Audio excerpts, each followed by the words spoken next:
વિકસિત ભારત રોજગાર અને આજીવિકા મિશનની ગેરંટી રૂપ વીબીજી રામજી યોજનાના અમલ અને તેના લાભોની માહિતી આપવા માટે આજે કમલમ રાજપીપળા ખાતે પત્રકાર પરિષદનું આયોજન કરવામાં આવ્યું હતું. આ પત્રકાર પરિષદમાં રાજ્ય સરકારના મંત્રી ઈશ્વરસિંહ પટેલ, ભરૂચના સાંસદ મનસુખ વસાવા તેમજ ધારાસભ્ય ડોક્ટર દર્શનાબેન દેશમુખ, જિલ્લા પ્રમુખ અનિલ રાવ, જિલ્લા પંચાયત પ્રમુખ ભીમસિંહ તડવી, પૂર્વ પ્રમુખ અને સહકારી આગેવાન ઘનશ્યામભાઈ પટેલ, પૂર્વ ધારાસભ્ય શબ્દશરણ તડવી, હર્ષદભાઈ વસાવા, પૂર્વ જિલ્લા પંચાયત પ્રમુખ પર્યુષાબેન વસાવા, મહામંત્રી વિક્રમ તડવી અને બીજેપી હોદ્દેદારો ખાસ ઉપસ્થિત રહ્યા હતા.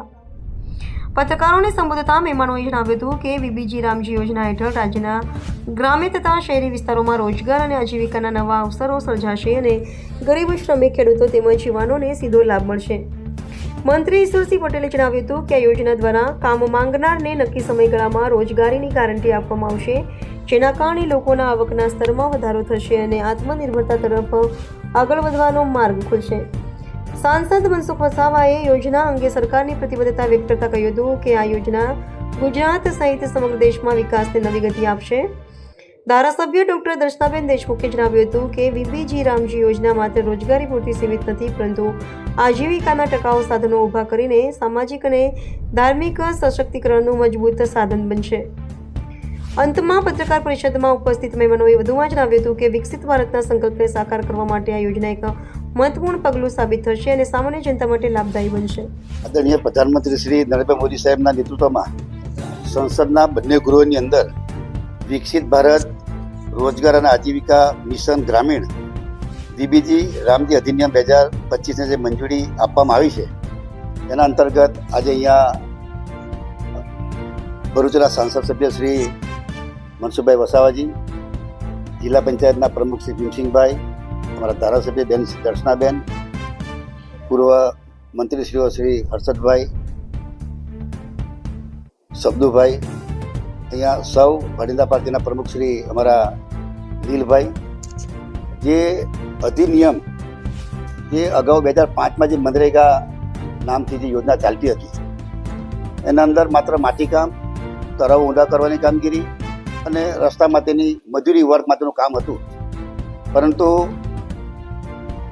20 વર્ષ થયા, સ્વાભાવિક છે કે યોજનાઓને કઈ રીતના કરી શકાય. એ જોઈએ છે કે જે તે વખતે 2011-12ની વાત કરતા 25.7% ગરીબી હતી.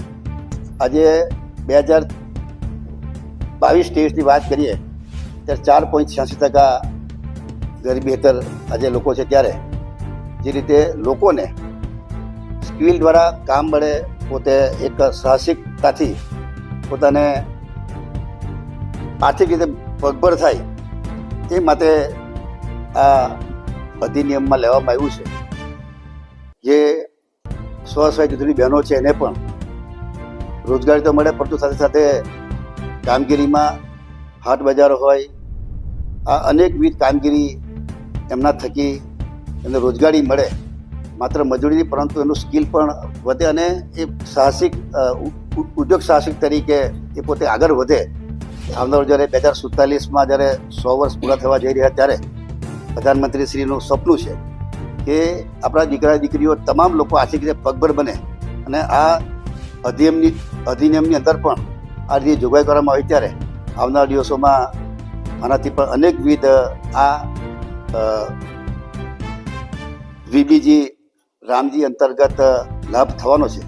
ત્યારે જે સાચી વિગત છે એ લોકો સુધી પહોંચે અને કોંગ્રેસ જે ભ્રમક પ્રચાર કરી રહી છે કે જે એમના વખતની અંદરથી યોજનાઓ ચાલતી તેમાં ભ્રષ્ટાચાર થતો હતો, ત્યારે આજે જોઈએ છે કે અહીંયા જે કામગીરી છે એ ગ્રામ પંચાયત અને ગ્રામ સભા થકી પોતાના ગામના પર જે કામો છે તે ગામના કામો, જે પ્રાયોરિટીવાળા કામો છે લઈ શકાવાના છે. આવા અનેક જે નવા સુધારા જે કર્યા છે એમાં આવનાર દિવસોમાં ગામડાઓ પણ આર્થિક રીતે પગભર થનાર છે. આમાં ઓડિટ પણ થવાનું છે. જે ભૂતકાળમાં હતું એ ભૂતકાળની અંદર જે રીતે ગેરરીતો થતી હતી, આ આવનારા જે આ નવા અધિનિયમ છે એમાં જે રીતે રોજગારી માટે પણ એના હાજરી પણ પુરાવાની છે. સાથે સાથે એઆઈ પદ્ધતિથી આ કામગીરી થવાની છે અને જીપીએસ સિસ્ટમથી પણ આ થવાનું. જે ભૂતકાળની અંદર જે રીતે જૂઠા જોબ કાર્ડ બનાવીને પૈસા હડપ કરતા હતા એમાંથી પણ આપણને મુક્તિ મળવાની છે.